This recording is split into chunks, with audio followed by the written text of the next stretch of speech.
Hi, it's Julian again. This is now the evening, as you can see, on the same day that I recorded part two. And in part two, we looked at some of the key processes that you needed to get a business going, particularly in this home service area. That was recruitment, finding clients, managing the operations, finance and accounting, and something about the equipment. And so, what I'm going to do in this section is really do a little bit of a deeper dive into each of these and get into some of the nitty gritty.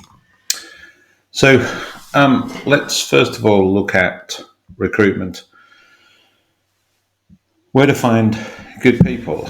It's sort of an obvious thing, and I guess I paid lip service to this. Where to find good people? I think in the intro, we mentioned the first couple of clients were disaster. Well, we've had many other challenges since, both with staff and whatever. But if we actually boil it down, I think if you'd had really good staff who did a really good job, turned up on time, communicated, were professional, etc., the number of those challenges would have been much, much less. And this is a sort of business where we're running, 15, 20 jobs max a week. And the amount of hassle, stroke communication with either the staff or the client that needs to go for 20 jobs, I think is crazy. And that will make it really, really hard to scale to, say, 100 jobs. Or I keep coming back to 450 jobs. I watched another YouTube video about a US guy who'd got a business where they were doing roughly 450 jobs a week, most of which were new business. Maybe that's because he had huge churn and couldn't keep any clients. It's hard to say. So the thing about this is, where do you find them? And I guess if there's people you trust, people who worked for you before, that would be fantastic. And I'll be honest with you, we use Indeed, indeed.co.uk. Apparently, Indeed has 500 million CVs, people on there. Most of them are completely rubbish. People who are totally unqualified will apply for your jobs. So just bear that in mind. So we used Indeed, and I just put on the screen now. This is the interface, and this is a new job or the same job repeated. And you can see it's had 23 views by looks of it today or yesterday. And this is the job description we use. Okay, so pretty standard job description, to be honest.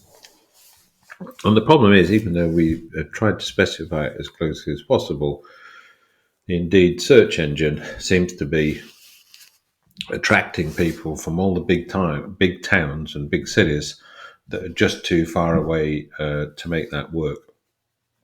So I'd have to say I'm not convinced that Indeed is necessarily the best way, but I'm not sure if you want to go to, you don't really want to go to an employment agency. I don't know. You could do that. You could obviously advertise in various papers, but it's a challenge. And we've had one person out of, I don't know how many we've interviewed now, maybe 50 first interviews, who approached us through a phone call or an email rather than going through the website. Through Indeed. So we have we're hiring on our website, and in fact, we did advertise using Google Ads, the website, and we seemed to get quite a few people looking at it, clicking on it, but never got a conversion where they went through to the form to actually sort of apply. So I'll be honest, I'm not saying I've got the answer to this. I find it a real challenge. The other thing is the minimum wage in the UK, I think from next week, is £12.21 per hour. And, you don't really want to offer minimum wage, but you do get, I think, by and large, minimum quality. And so we've tried to pay a little bit above that, a pound or two. And when we had people as contractors, I'll come to this again in a minute, we actually added on 12.07%, which is holiday pay entitlement, which a worker is entitled to. So that £12 became £13.68, I think, and we said, oh, we'll round that up to 14 once you'd finished your probationary period. But I've found the biggest challenges and then I'll be honest, that I still don't fully understand the minimum wage economy, because it's totally wrapped up in the benefit system, whether it's universal credit or whatever in the UK. And that people want to only work, say, 16 hours because that doesn't impact their benefits, or once they get to 20 or 21 hours, maybe they don't have to report to the job centre or whatever it's now called every 2 weeks. So, and what you find is a lot of people are doing work where they're getting another job, cash in hand, whether that's in the evening or some other time where they've got their own little business, and it becomes a real sort of competitor. And the challenge is for a small business growing, who's maybe got, say, let's say when you start out, maybe quickly you get to 10 jobs that you do yourself. Do you think, well, let's hand those over to a contractor or an employee? That might be 20 hours or 30 hours. So it's not quite a full-time job.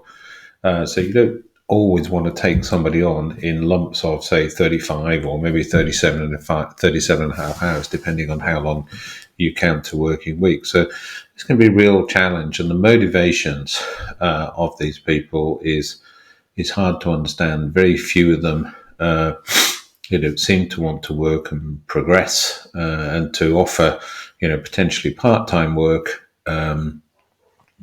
I'm not saying it's not the way to go. It's hard to get beyond that. I think when you maybe got 10 people, it'd be much easier to say, well, here's a full-time role and you can juggle things around. Because the worst thing you want to do is have a business where you're being paid for 20 hours and you've got to pay somebody another 15 hours, which might be another, 180, £200, because that's all of your profit for that week gone. So this minimum wage economy, I haven't got all the answers yet, and I'd say, understand it. And I think the key thing is we've now learned that the questions we're going to ask is, what are you doing at the moment? That's pretty standard, but it's like, where do you actually earn your money from? Are you on benefits? I need to check into, those are the sort of questions you can actually ask, because there are certain things you shouldn't be asking about, have you got kids, or are you healthy, or whatever it may be? But you need people who are healthy, because 6 hours, 7 hours cleaning is hard work in a day. So there's some real challenges here. And then the other thing is, we started out very much doing contractors, and a lot of the videos we're seeing about people who started out on YouTube, started out with employees and then moved to contractors. As in, this is a self-employed person with their own little business, probably their own equipment. Then you sign a contract with them, you pass it off to them, they do it. So you just pay them typically in gross, if it's a £20 job, or they're being paid, say, £15 just to keep the numbers round.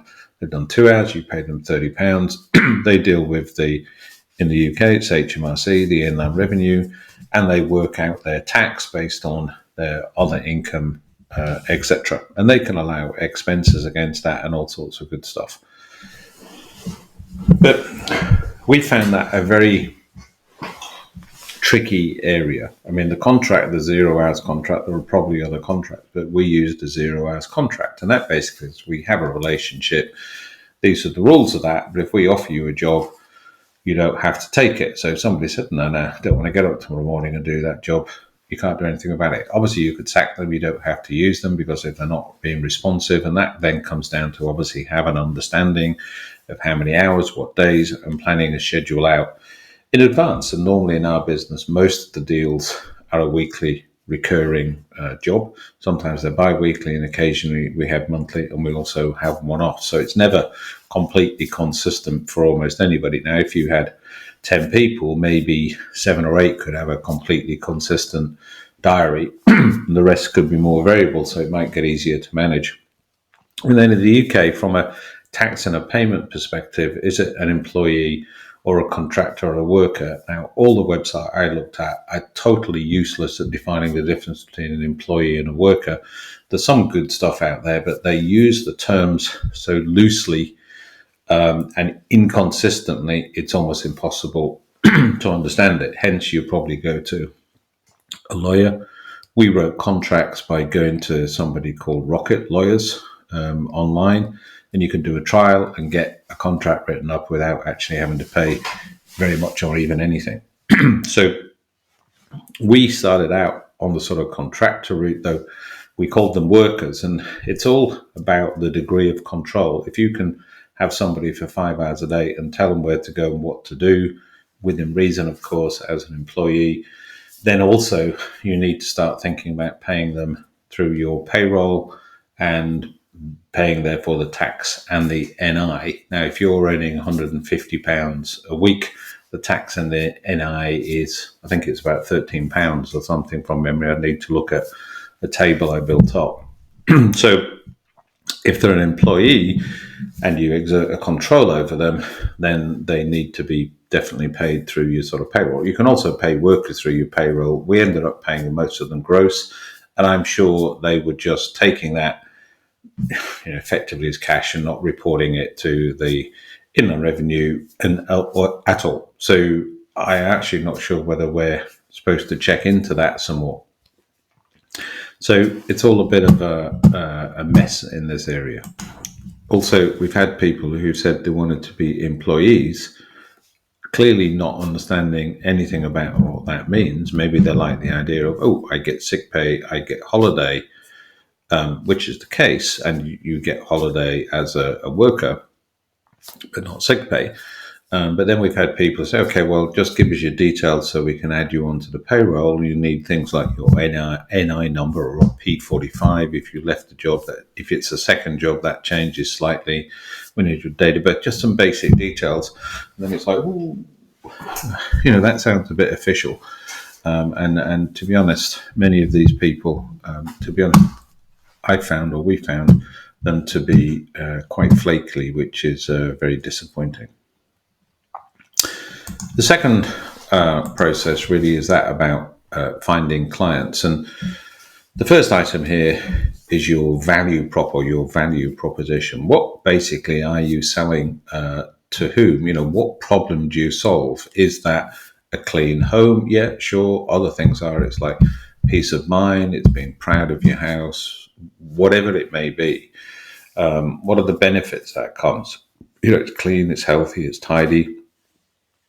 Those are the things you need to think about, and it can help lead to differentiation, i.e. what makes you different from probably 50 or 100 other cleaners or cleaning companies that somebody could find, from national chains, from franchises to local companies to the little old lady around the corner who do something for £15 an hour or something like that. And I think it can be tricky. I think our view is, we're thinking about having some different sort of quality standards like good, better, best, but it's quite hard to do the detail or to actually add in added value equipment like a carpet cleaner or upholstery cleaner, which is the typical homeowner won't have, because the biggest competition that you find is that it's the homeowner themselves or the little old lady around the corner that gets bunged £15 an hour cash. And so really thinking about who you're aiming at, I think, is one thing you can definitely do. Obviously, what are the services, and then who you're aiming at. In near us in the town, all the business and all the leads that seem to come through the 2-bedroom flats who want to clean every 2 weeks, we tend not to even talk to them because we want 4 or 5-bedroom houses who want a minimum of weekly. We've never had any clients who wanted bi-weekly, though we know that happens in some of the cities, perhaps in those sort of richer areas. And again, you're trying to aim at the rich people. And then, of course, the question is, well, how will you get at those? Sure, you can go and knock on the doors or put a leaflet through big houses. And there are lots of different ways to try and do that. But we're really clear about what you're offering and to whom and what the benefits are, because that feeds into your messaging. What do I mean by that? It feeds into, an email. These are the key points that you highlight. It feeds into a talk track, what you say to somebody. It feeds into any brochure, or it feeds into the website. So I think we did a reasonable stab of essentially working out what it is we're going to do. The services were basically cleaning and deep cleaners. If you added value, there's a few extra things like ironing and ovens and what have you. And we then built the website, and we started off in Wix. As I mentioned, we bought a domain in GoDaddy, then we built the website in Wix. And then that was fine, to be honest, and had the scheduling system. But the problem with the scheduling system, and was there were too many, and this is part of the next thing, there were too many automations. So we decided to move to something where I thought there was going to have better control. And I bought a fairly sophisticated system aimed at marketing agencies who would implement it for their clients. And I technically am sort of acting as a marketing agency for Cosy Cleaners here. And we used a product called Go High Level. And it has a fairly sophisticated website designer and a blog site and a whole bunch of add-ins and things like calendars and booking systems again. And the plan was we would move the website to Go High Level as a more sophisticated, more controllable system with a lot of marketing capabilities. One of the things with Wix was if you went to do the marketing, like the email marketing, you went into an additional product called Omnisend, and it synchronized contacts and audiences, i.e. a group of contacts, let's say, new clients or weekly clients or whatever it may be. So Go High Level has more capabilities, and it's all in one place, and it has very sophisticated automation capabilities, and we haven't used a lot of that yet, but that was the plan. The other thing is we started off, as I mentioned earlier, with advertising right from the sort of get-go. To be honest, we've cut that right down now, and we found that the best performing one is a couple of local magazines that drop on your door, one every month, which is limited color, and one which is a more glossy magazine every couple of months. And these are the prices for those. So, on average, we're spending, I guess, about £83 a month on those advertising formats. Google Ads, Google Local Services, and Google Business Profile are all different versions of Google. It's surprising how bad Google is. I hadn't used it since I used ads maybe 10, 15 years ago, which are the search ads, I should say.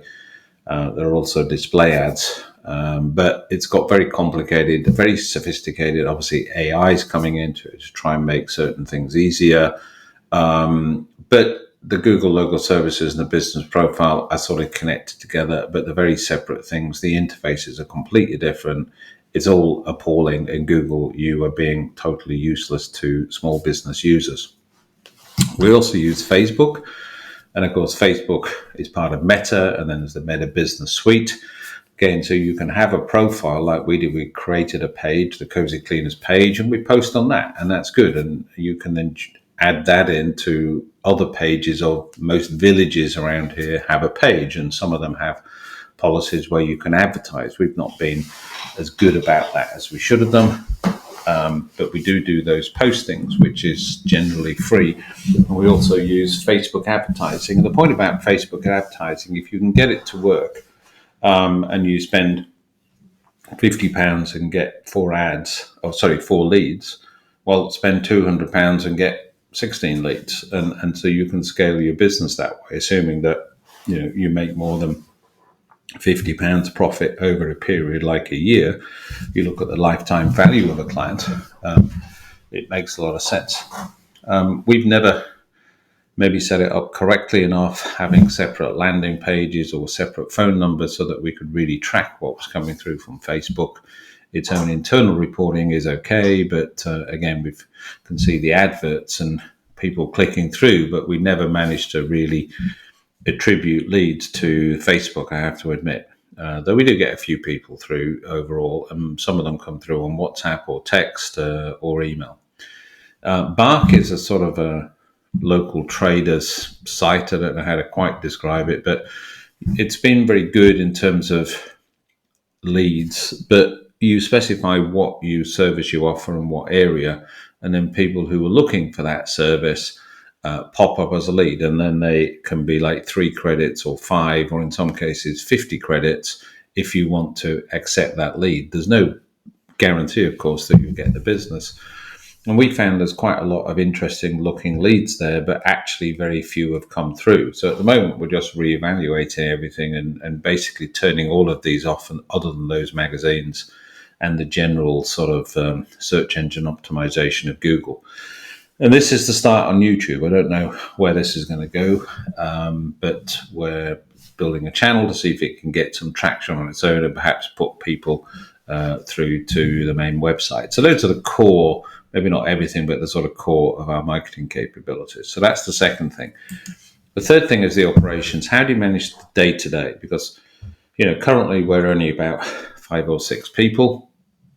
And we've got maybe, say, 15 clients who are working on a schedule from weekly, bi-weekly, and I think we've got one on a monthly. So we needed a system. And by building the website in Wix, we then found out there was a scheduling system that also allowed estimates and invoices and payments and collections. So basically an all-in-the-one solution. And to be honest, that was pretty impressive and pretty good. And so our process was we'd get somebody book in an assessment, or we'd get some sort of lead, we'd phone them, we'd possibly, as a second step, go and visit them, and then we'd send them an estimate almost immediately. And on the estimate, we'd ask for a deposit, or we'd send an invoice. And when they accepted the estimate, they'd automatically get an invoice. Sometimes we had it manuals when we had to do it, press 2 buttons, as it were. Sometimes it was automatic. And then they paid, and we were actually getting paid in advance of nearly every job. We'd say you need to pay the day before. And by and large, people did. And we sort of had a rule that if we went to a job and they hadn't paid, we would actually have to ask them for the payment there and then, or at least a partial deposit, which for a first client was always £25. After that, we just asked them to pay in advance or on the day, and nearly all but 1 or 2 clients paid in advance, and 1 or 2 paid consistently 2 or 3 days later. So it does show you can get to getting paid in advance, and obviously when you get paid online with a credit card or whatever, it typically takes a week before that payment is cleared. There's no problems. It started to be shipped into your bank, and it appears in your bank, and it's roughly 6 or 7 days, it would appear. So it's a bit frustrating, but once you've got the jobs, the payments coming through, it just sort of works consistently. The problem with that was that Wix has a lot of automations built in. So when you book a meeting, it sends an email to either the person doing it, i.e. the staff member or the worker, and the client. Then when you have the meeting the day before, it sends them an email and or a text to remind them about that. If you send them an estimate, it sends them an estimate. If you accept the estimate, it sends an email. If you send an invoice, it reminds you about the invoice, and it reminds you if you don't pay it, and so on and so forth. The biggest problem we found was that the scheduling itself, things do move around. You move something either inadvertently or for a reason, or you assign a new person. And by and large, every time we did that, it fired off an email to the clients, even though there were buttons that said do and don't fire off, and then depended on the permissions in the email, and did you have an SMS number, and did you have an email. It was all slightly out of control, and it did confuse clients a bit. And I think we lost one person said, I want to go back to a traditional cleaner who just turns up and does the job. I mean, it's like, okay, fine. So we then also, there was an add-in to Wix that was released, and we were one of the very first onto it, called Connect Team, slightly odd spelling, just 1 T. And it's synchronized to Jobber. And it's a really nice tool. It does a really good job of managing the staff, but it doesn't understand the concept of a client and that there might be a client. So it did none of the communications to the client. So we then had all the communications to the client in Wix and all the communications to the team. And they had a lovely little app that they could log into on their phone. There was an app on Wix, but it was a bit hard to organize, and it was a very generic app. And they could see their jobs. So they could accept a shift. They could check in, check out. You could control it with geofencing, so you could only check in when you were there. You could see where they were on the map. And to be honest, Connect Team was a really good thing, but it had the concept of a job, and a job, in our case, we made that the client, and you could say this is a 4-hour job at this location, so they could navigate to it through the GPS. But as I said, it had no communication with the client. So we've now got 2 systems that we had to maintain, and Jobber also had a sync to QuickBooks for the payroll, because it would say these are all the timesheets a worker has done, so that's going to feed your payroll. So this was already a bit of a mess. And so then we looked at a product I looked at right at the start, and one of our friends who has a cleaning business uses it, called Jobber. Connect Team was free for up to 20 users, but Jobber was much more expensive. And I should say, I think Wix was £180 a year. So what's that, £15 a month? Jobber was something like $160 a month. So a significant upgrade, and an additional $30 per user. So in our margins, that means they have to work 5 or 6 hours work to even pay for the system that schedules them. So this has a sort of predefined built-in process of client records. It's not really a CRM, though they call it a CRM, a customer relationship management system. They create a request, or we're interested in something like a lead, but they call it a request. You can schedule an assessment, phone or physical. It then does a quote. And again, these are really easy because you just predefine, I'm doing weekly cleaning. That's X amount of hours at this rate. Bang, send, and off it goes. And that they can accept it, and we can request a deposit. If they do that and they accept it, we then schedule a job. And a job typically is every week, every Thursday at 9 o'clock in the morning, we'll do 3 hours work. And so that then schedules the calendar. We normally just set that weekly for a year. And then it's set. There are various ways you can do the invoicing, but it doesn't allow you to basically prepay. So we set it so that once we finish the job, once we tick the box that says they've checked in, they've checked out, they've completed the job. This is something that's way beyond minimum wage people, by the way, but fundamentally you have to get them to do it. And then the system will generate the invoice, or it will allow you to say, generate all the invoices for the day. You can also turn on auto invoicing, which does it automatically and collects the payment automatically if they've registered it. We found a little bit of pushback from clients on that. So we sort of request it, but we turn it off. In the future, we're going to say, if you want to stay with your rate, then you have to go to automatic. Otherwise, we're going to charge you, say, £2 an hour extra for what you want. So it's more expensive, and we've gone a little bit backwards in terms of the automation, because when we book a meeting, we move it around. It doesn't communicate with anybody other than that the staff member who's going to do the work could see the latest version in their app.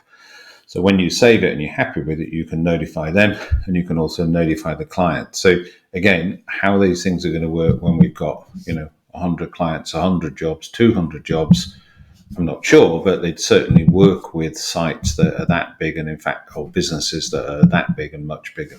So it's more expensive, less automation, and as I say, the scaling of that is a worry. But I'm sure we'll get to the bottom of that. But the actual job of creating a quote or an invoice is literally just a few seconds. Yeah, hello. So we've just discussed point 3, managing the operation. Let's continue. So the 4th thing was about how do we operate, and we started off as a sole trader, and that means you're the same as the business. The person is the same as the business. You could do it all through your same bank account, keep some accounts. But we kept it separate on a business bank account, and we operated as a sole trader. I'd been familiar with running businesses as a limited company, and the limited means it's limited in terms of your risk or liability.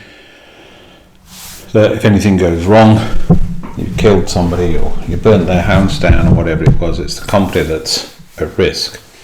If you ever borrow any money, the chances are, if you haven't got a good track record and 3 years accounts, it'll become a personal guarantee of the director, so you'll still become liable financially. Anyway, We ran the first 2 months as sole trader. We used free agent as the accounting system, which seems pretty good. I think pretty basic, but it does the basics that you need to do. And then after a couple of months, we changed to the limited company, and we ran that until I think December to February. So 3 months as a limited company. On the free agent, we had to swap to a different instance. So we had 2 months of accounts in one system and then 3 months in another instance, because a limited company works different to a sole trader. To me, the limited company makes a lot of sense if you're serious.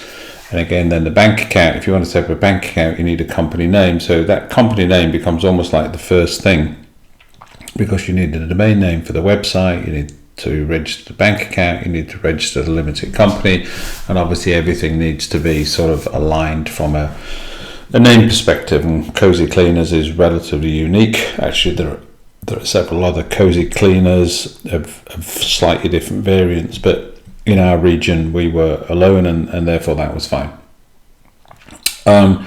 So in the accounting system, we used free agent, and we were happy with that. But then we wanted to have the system as automated as possible, and so Jobber had become our operational system. And partly we went to that because it synced clients, estimates, and invoices with, and the payments and the collections with QuickBooks. So that all became automatic. So really, in the accounting, we're just putting through the bills every week, our expenses, which by and large come in automatically from the bank reconciliation. It's linked to the bank account, and then we make manual bill entries or expense entries for the payment of the staff. Now when we move on to the payroll, that again should be automated. So these are the 3 jobs somebody's done. This is 7 hours work, 7 hours we approve it in Jobber, and then it syncs with the payroll system, and then we pay the HMRC. To be honest, we haven't done that yet, but it's all there set up, and we're actually paying for the payroll because we had some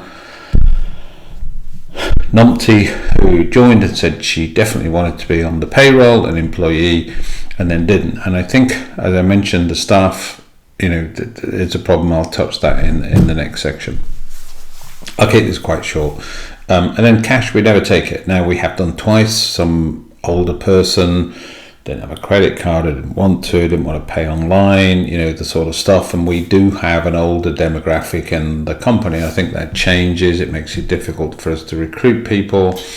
They're fussy. They want to see white women, frankly, and it's difficult. And but we basically don't take cash, and everything is done online. They pay. When we send an estimate, we are asked to deposit £25. It's the first client. After they've paid us and we've done the job and we've been paid for that, we're fairly happy to take the minor risk that they'll pay us. And it's pretty traditional in the sort of trades and services that you do the job, you send the invoice, and you get paid. And we typically get paid within a day in the vast majority of cases. Some of our clients pay monthly in advance. So at the beginning of the month or at the end of the last month, we send them estimate saying we're going to do 4 services or 5 services this month, depending on how the day falls, and then they pay us usually just the night before the service is due.